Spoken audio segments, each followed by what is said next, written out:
Why did you give up being a pastor? Well, my wife and I, we started a church. We're part of the beginning of a church. There were two pastors, myself and another guy in Gresham, Oregon. Actually, it's actually in the town of Boring, Oregon. I lived in Gresham, but Boring, Oregon. So I was a pastor in Boring, Oregon. And there was actually a local group of pastors called the Boring Pastors Fellowship. So that's why I left. No, that isn't why I left. So Nancy and I had opened our home to a girl who was pregnant outside of marriage. We loved her. We cared for her. We saw her come to faith in Christ. We helped her place her child for adoption. And we just had a heart for not only unborn babies, but for women who were pregnant outside of marriage, and was on the board of the original Crisis Pregnancy Center, the first one in the Pacific Northwest.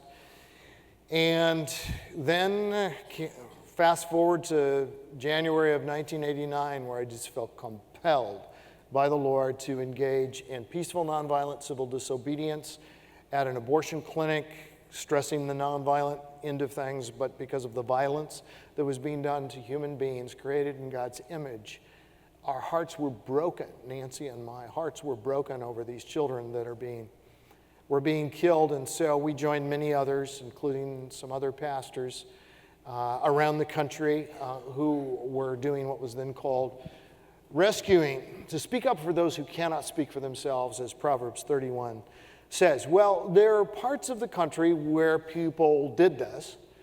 And let's say in the Bible Belt, you could do it and sort of get a slap on the hand. Portland, Oregon is not the Bible Belt. Not even close. It's the center of weirdness. I love the area. I love that God has called us there, but lowest rate of church attendance in the nation, et cetera, et cetera. And it was fine for people to chain themselves to trees to keep them from being cut down, talking about our cousin the tree and, that kind of thing.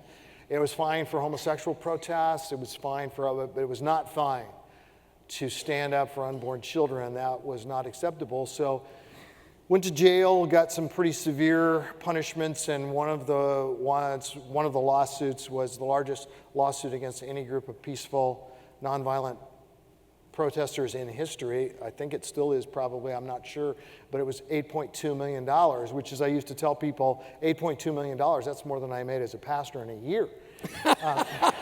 But anyway, so I had to step out of ministry because they came to garnish my wages from the church. And then all of a sudden we went, what are we going to do now? Now, they did garnish your wages, or threatened to garnish your wages. Whatever happened on the lawsuit?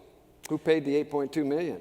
Well, most of it was never paid back. I think they might have gotten $500,000 from there were other people that were involved in it. They didn't get anything from us. The way that we dealt with that is that by law, if you make, at least in Oregon, if you make minimum wage, your wages can't be garnished because it's considered, survival.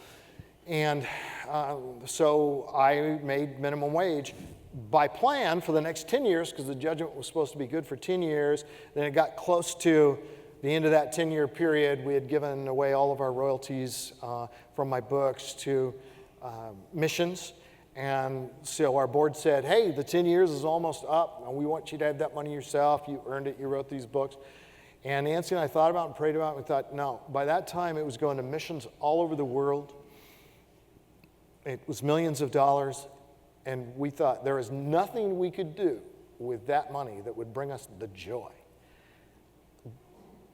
that investing in God's work all over the world and hearing these reports, we thought you could not pay us enough to stop giving. I mean, it was just like, so we said, no, ministry keeps it, meaning continue to give it all away to all of these ministries all over the world. And then like 2 weeks later after we'd made that decision, we got notified that the abortion clinic had somehow managed to get an extension of another 10 years.